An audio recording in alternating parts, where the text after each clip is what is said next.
하나님 말씀 사도행전 23장입니다.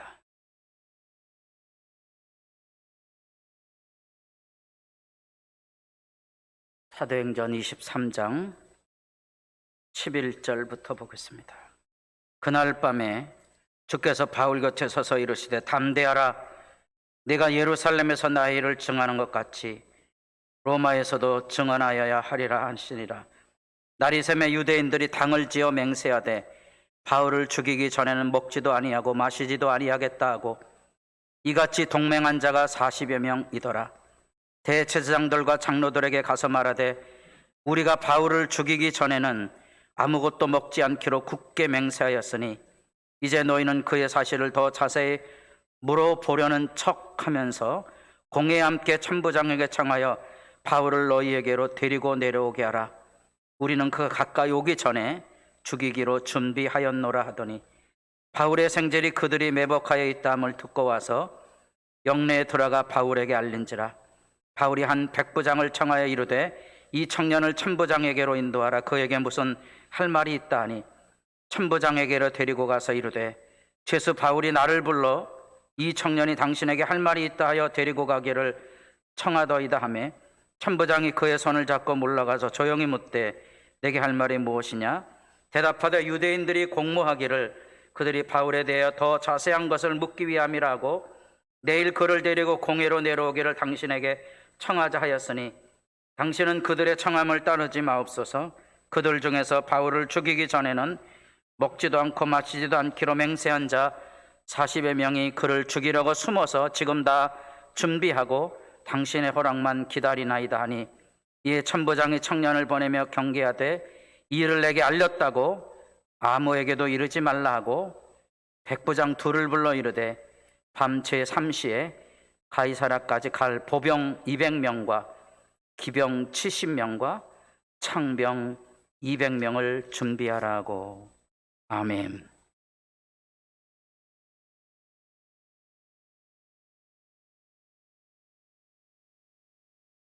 주의 은혜와 사랑이 여러분들의 삶 안에 살아있기를 소망합니다. 특별히 성찬 주간을 보내고 있습니다. 하나님이 우리에게 오셨다는 거지요. 하나님이 우리에게 오셨다는 그 영광이 여러분의 믿음의 기초가 되기를 바라고 성찬의 절기에 하나님께 감사의 역사가 살아있기를 소원합니다. 우리는 왜 이런 하나님의 영광과 임재를 충분히 누리지 못하고 사는 걸까? 그것은 우리 인간이 가지고 있는 욕망 때문에 그런 거죠. 세상을 지배하는 이 욕망이 사람들을 성공 신화로 끌고 가고 있기 때문에 하나님이 우리에게 오셨다는 진리가 귀에 들어오지 않는 거죠. 우리의 삶 안에 성공했느냐 하는 열망 가운데 서 있어서 어쩌면 성공하는 자는 소수고 다수는 그 패배감에 절망감에 헤매고 있는 현실입니다. 그래서 우리는 어떻게 그런 시대 현실과 더불어 하나님 앞에 바르게 살아갈 수 있을까? 그 말씀의 의미를 오늘 본문에서 좀 찾아보려고 합니다. 많은 사람들이 행복을 꿈꾸며 결혼을 하는데 결혼이 하나님의 부름이라는 영광이 없기 때문에 이 결혼이 자기의 욕망이 채워지지 않으면 언제나 깨어질 수 있고 위기가 되어버리는 거예요. 심지어 교회를 다니는데 하나님이 부르신 구원의 부름의 영광이 이곳에 있어서 하나님의 호흡이, 하나님의 생명이 이 성도들과의 만남 속에 살아있어야 되는데 누가 높고 누가 낮으냐는 이 성공신화에 삐뚤어진 오용들이 성도들의 가슴을 황량하게 만들어버리고 마는 거죠. 왜냐하면 성공이라는 것은 인간의 욕망에 기초하기 때문에 아무리 많이 가져도 채워지지 못하게 되고요. 자기가 하나님의 노릇을 하고 있는 한 세상은 마음에 들지 않아요. 그러니까 비난과 불평을 퍼붓고 살 수밖에 없다는 거예요. 안타까운 것은 이 욕망이라는 풍선은 암덩이하고 비슷해서 터지고 난 다음에야 발견된다는 거예요. 그게 역사 이야기고요. 그게 신자들의 삶의 실제 이야기입니다. 우리는 그 가운데서 과연 어떻게 이 세상의 풍조에 어둠에 매이지 아니하고 하나님 앞에 나아갈 수 있을까? 이미 20세기가 시작될 때 정신 분석학을 물꼬를 열었던 프로이드 이후로 인간의 근본의 고통과 아픔의 근원이 뭘까? 유대적인 배경 안에서 그는 방향은 잘 짚었죠. 사랑받지 못한 벌거벗은 영혼이 문제라는 거죠. 그러나 대답은 줄 수 없는 거예요. 그 사람은 사랑받는 자의 삶에 대한 이야기를 들려줄 수 없었던 거죠. 여기 우리 주님 오심은 우리에게 그 대답입니다. 하나님이 우리를 사랑하시는 사랑을 우리가 알고 믿었다는 그 하나님 사랑의 이야기가 성탄의 실제 이야기가 되고 있는 거죠. 우리는 예수 믿음으로 주를 따르고 있는가? 성탄은 바로 하나님께서 친히 사람의 몸을 입고 이 땅에 오셨다는 거예요. 사람의 몸을 입고 우리와 친구가 되고 우리가 겪는 고통과 아픔과 눈물을 친히 체휼, 공감하시는 거죠. 그러기에 사람의 몸을 입고 오셨어요. 성탄은 우리에게 하나님이 마치 심장이 내게 뛰는 것처럼, 여기 바울이 23장 11절 주께서 내 곁에 서서 마치 하나님의 호흡이 내 생활 속에 있는 것처럼 우리는 하나님의 임재의 역사를 이 성탄의 절기를 통하여 만나게 되는 거지요. 세상의 성공신화에 매여져 있는 사람들은 이 진리를 모르는 거지요.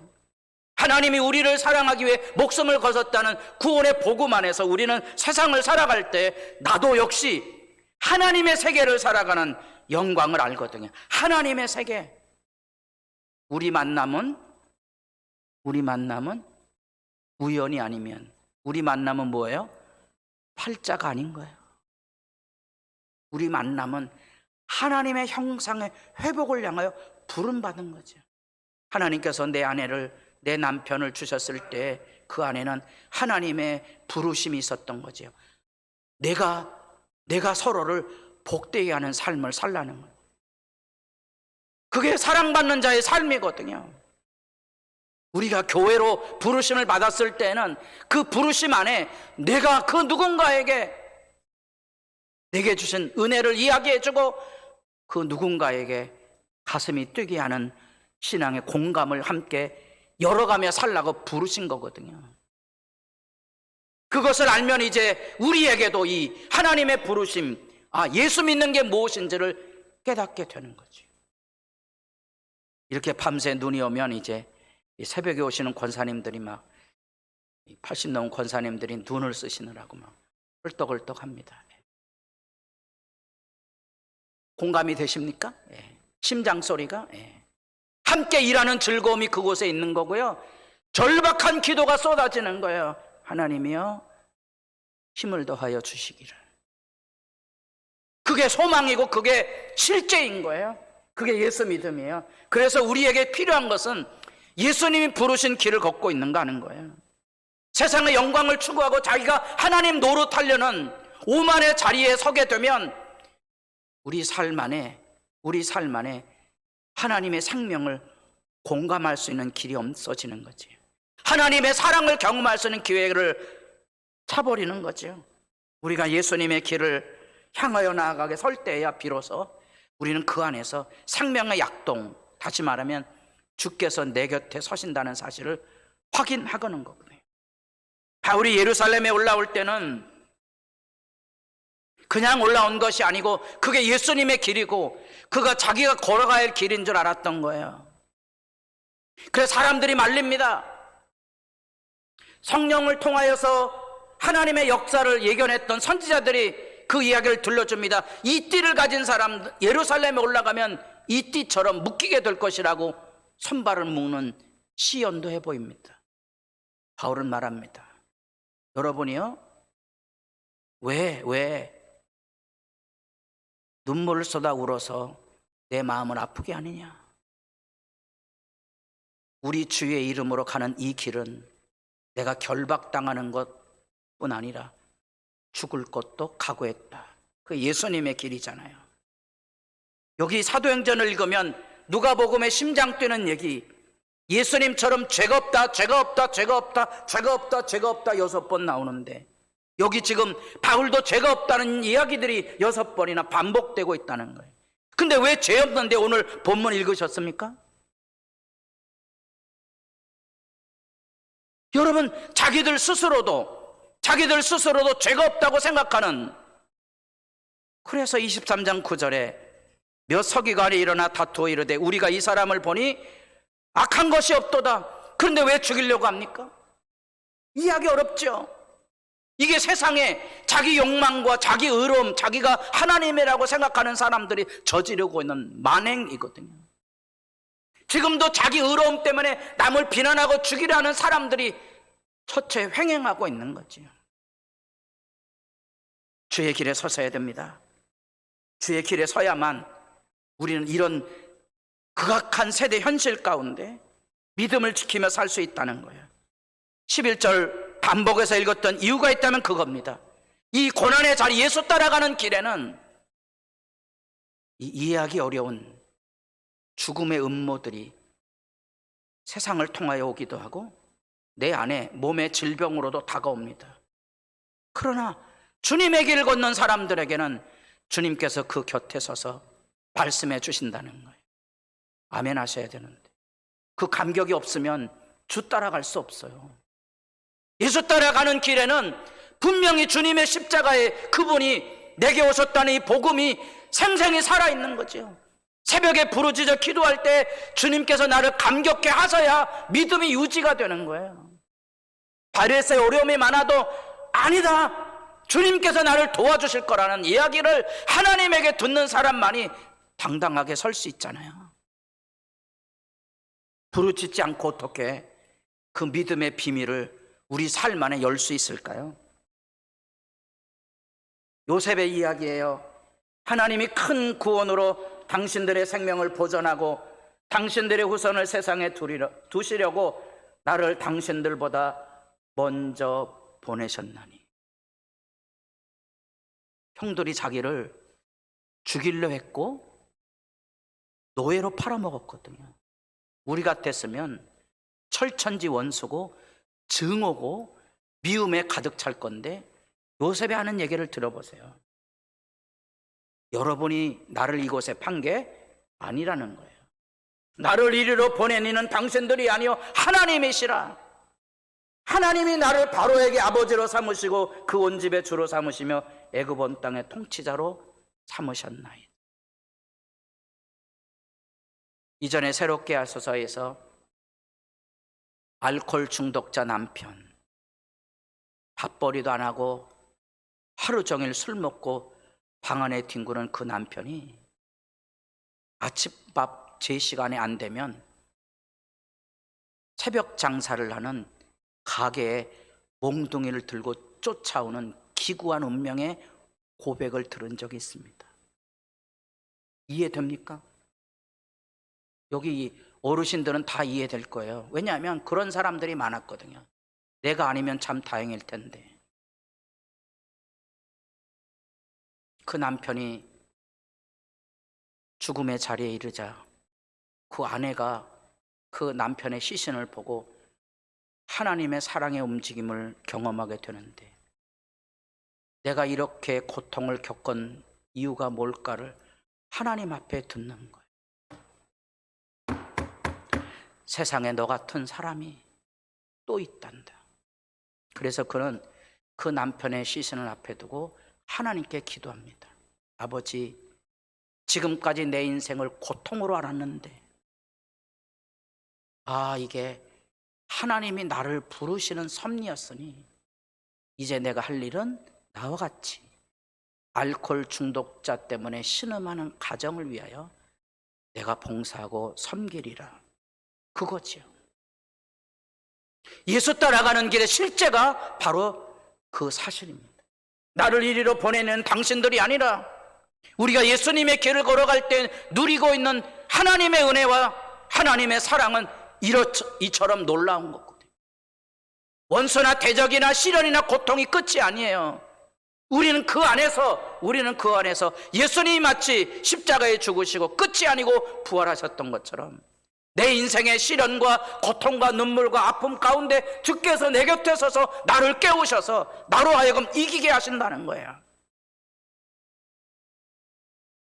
여기 천사가 하늘로부터 예수께 나타나 힘을 더하더라. 예수께서 힘쓰고 해서 더욱 간절히 기도하시니 땀이 땅에 떨어지는 핏방울같이 되더라. 예수님의 생애 내내 성령의 도우심이 천사들의 수종됨을 통하여 나타났지만 극적인 장면의 보고서에는 마지막 예수님께서 겟세마네 동산에 주님의 뜻대로 순종하기 위해서 무릎 꿇어 기도할 때 천사가 와서 예수를 도우셨다는 거예요. 어떤 분들은 꿈에 천사를 보았다고 굉장히 기뻐합니다만 꿈에 안 보여도 예수님이 여기 계신 거예요. 그게 예배자거든요. 예배자는요, 주님이 여기 계셔서 예배하는 거거든요. 여기 없는 사람들은 예배자가 아니에요. 옆에 사람 얼굴 보시고 이 화상아, 이 사람은 예배자 아니거든요. 이 사람들과 더불어 우리가 하나님의 교회를 이루도록 부르신 거거든요.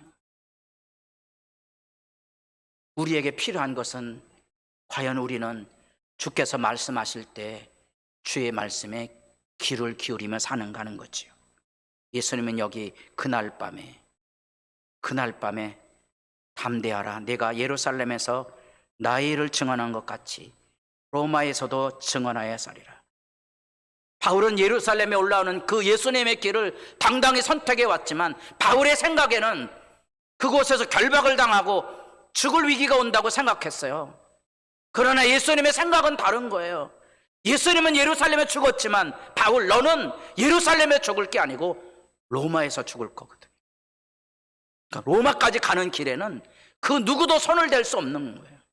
그래서 여기 이 기가 막힌, 죄 없는데도 불구하고 40명이나 되는 사람이 바울을 죽이기 전엔 먹지도 않고 마시지게 했다는 이런 기가 막힌 악의 충동에 휩싸인 세대 물결 앞에 여러분 손 못 대게 만드는 거예요. 여러분에게는 지나가는 이야기처럼 보여집니까? 아까 예수님의 기도의 자리에 천사가 왔다 그랬죠? 여기 보세요. 23절입니다. 바울 한 사람을 지키기 위해서 백부장 둘을 불러 이르되 밤제 3시에 새벽이죠. 가이사라까지 갈 몇 명? 보병 200명, 기병 70명, 창병. 예, 여러분 누가 감히 바울에게 손을 댑니까? 여러분 바울의 가족 얘기는요 성경에 없어요.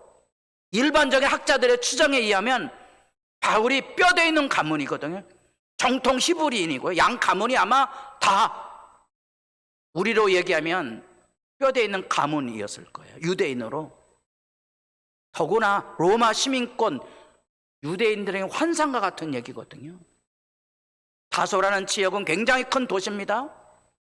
로마 사회에서 대학도 그 당대에 있었으니까 다소에서 꽤나 이름을 돌리던 가정이 바울의 가정이에요. 예루살렘에 유학도 보내고 얼마나 집안이 좋았던지 가말리알 문화에서 배웠잖아요. 고대 사회는 뛰어나서 배운 것만이 아니에요. 돈이 있어야 되고요, 연줄이 다 있어야 되는 거예요. 고대 사회 다 그렇잖아요. 오늘처럼 시험 봐서 그런 게 아니에요.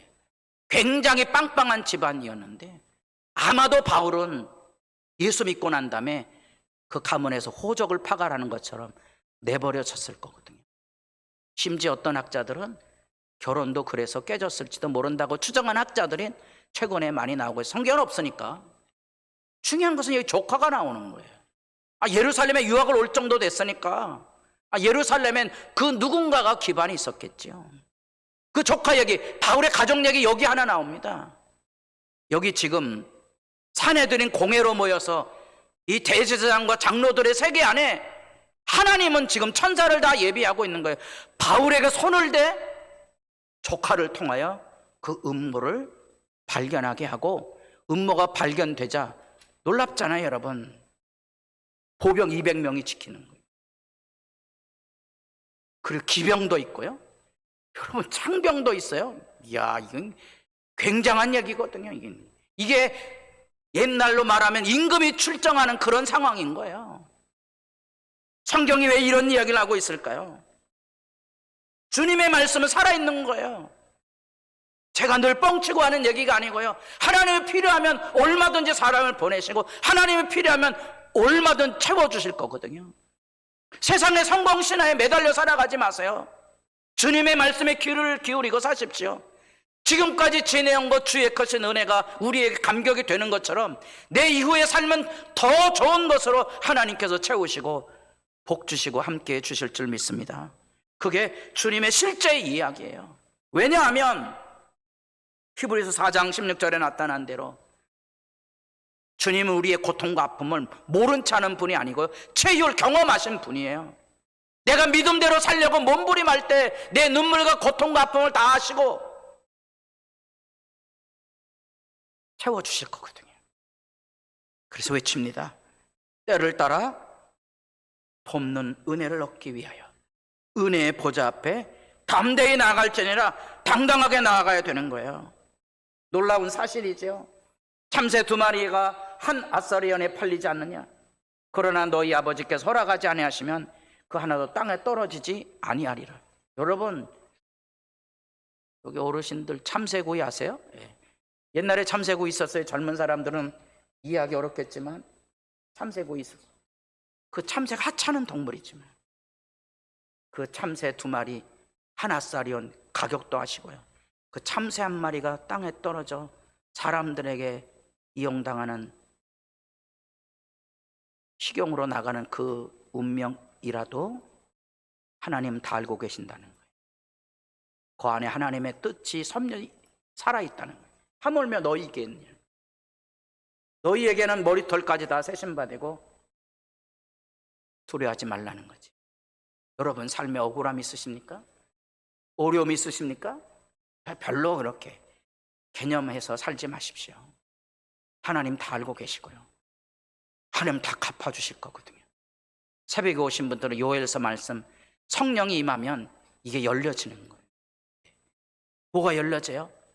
악에 대한 심판이 있고요, 의에 대한 보상이 있을 거거든요. 뭐 세상 사람이 부럽습니까? 하나도 부럽지 않으셔야 돼요.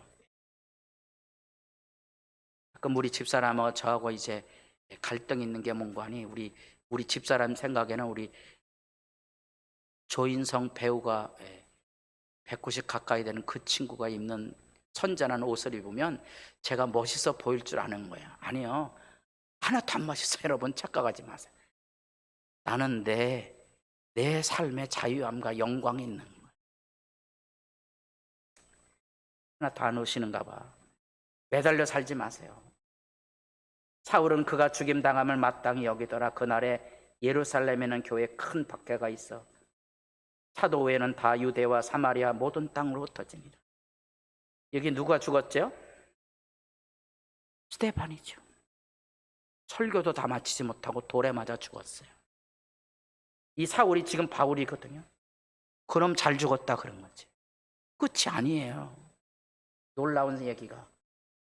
경건한 사람들이 스데반을 장사하기 위하여 크게 울더라. 사울이 교회를 잔멸할 새 각 집에 들어가 남녀를 끌어다가 옥에 넘기니라. 그 흩어진 사람들이 두루다니며 복음의 말씀을 전할세. 스데반의 한 사람의 죽음이요, 복음을 예루살렘이 아닌 유대와 사마리아와 땅끝까지 열려져 가는데 이 이름 없는 이 흩어진 사람들, 이 사람들 사도들이 아니에요. 여러분,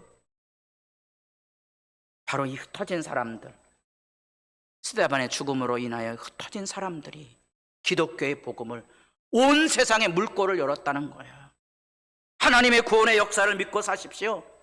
하나님의 위대한 역사는 그렇게 열려집니다.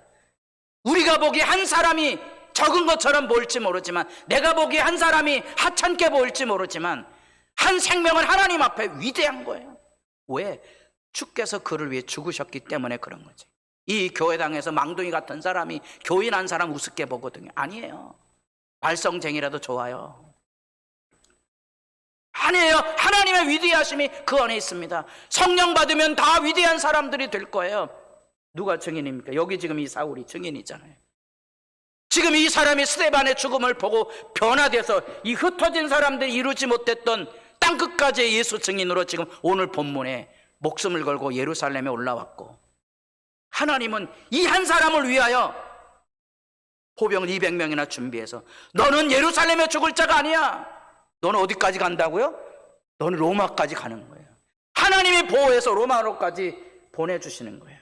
그래서 우리에게는 이 주의 부르심을 따라 살아가는 믿음이 당당하실 필요가 있다는 거예요. 우리가 주님의 길을 따라 주의 말씀을 따라 살아가면 이 하나님의 부르심의 그 길 끝에는 주님의 맞아주심이 있다는 거예요. 그래서 믿음의 사람들에게 언제나 일깨우는 말, 야곱아 너를 창조하신 여호와께서 지금 말씀하시느니라. 이스라엘아 너를 지으신 이가 이가 말씀하시느니라. 너는 두려워하지 말라. 내가 너를 구속하였고 내가 너를 지명하여 불렀나니 너는 내 것이라. 하나님의 영광이 있습니까? 성공신화에 매달린 사람은 이런 말씀에 안 들려옵니다.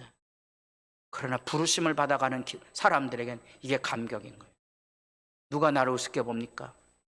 세상 사람 하나도 부럽지 않습니다. 물 가운데 지나갈 때도 너와 함께 할 것이고 강을 건널 때 불 가운데 지날 때 나는 여호와 내 하나님이요 이스라엘의 거룩하니요 내 구원자임이니라. 믿음의 길에 서 있는 성도들이여, 물 가운데든지 불 가운데든지 물이 침몰하지 못하도록 불이 사르지도 못하도록 지켜주시는 하나님의 구원의 당당함에 승리하는 성도들이 되기를 진실로 바랍니다. 그것이 믿음이에요. 믿음은 그래서 바라는 것들의 실상이며 보이지 않는 것들의 증거고요, 선전들이 이뤄서 증거를 얻었고, 그래서 이 세상은 눈으로 보이는 것으로 끝나는 게 아니에요. 보이지 않는 하나님의 세계가, 하나님의 역사가 서려 있다는 사실입니다. 요즘 얘네들 모르면 간첩입니다. 난 전 얘네들 노래, 요즘 애들 노래는 뭔 노래인지 제가 몰라갖고요. 무슨 글을 읽다가 이 방탄소년단이 페르소라라는 노래가 있다. 페르소나? 성경에 나오는 단어거든요. 이게 외식이란 말입니다. 가면 쓰고 살지 말라는 거예요.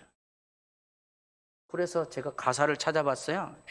가사를 찾아봤더니 누가 내게 진주 목걸이를 걸어준대나. 여러분, 돼지가 진주 목걸이 한다고 사람 됩니까? 아니라는 거예요. 직업병이잖아요. 얘도 똑같아요. 얘네들도 너답게 살라는 거예요. 근데 생각해 보세요. 내가 나답게 살아가는 길은 어디 있어요? 사랑받는 자가 되어야 나답게 살지 않겠어요? 하나님의 사랑이 우리에게 부음받아야 내가 나를 사랑하지 않겠어요? 여러분, 그리스도인답게 사십시오. 예수 믿는 사람답게 사십시오. 목사면 목사답게 살아야 되고요, 교회는 교회다워야 돼요. 그러기 위해서 가면 써갖고는 세상을 움직이기 어려워요. 하나님이 내 곁에 서서 내게 말씀하시는 그 은혜의 길에 서서 여러분, 예수 믿는 사람처럼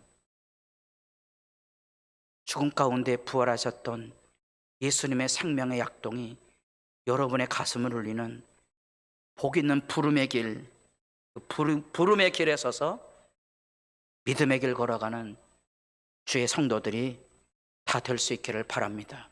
성탄은 그 증거입니다. 주께서 내게 오셨다는 거죠. 기도드리겠습니다. 주님이 내 곁에 오신 성탄의 절기, 세상 사람 부러워하지 말고 내게 오신 그 주님의 영광을 기억하며 살아가게 하옵소서.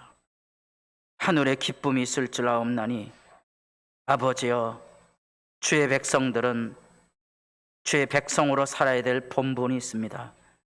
은혜 안에 당당히 서게 하옵시며 고통과 아픔 가운데 뒤로 물러가지 아니하고 오직 의인은 믿음으로 말미암아 살리라 함처럼 믿음 안에 일어나게 하옵소서. 예수님의 이름으로 기도드립니다. 아멘.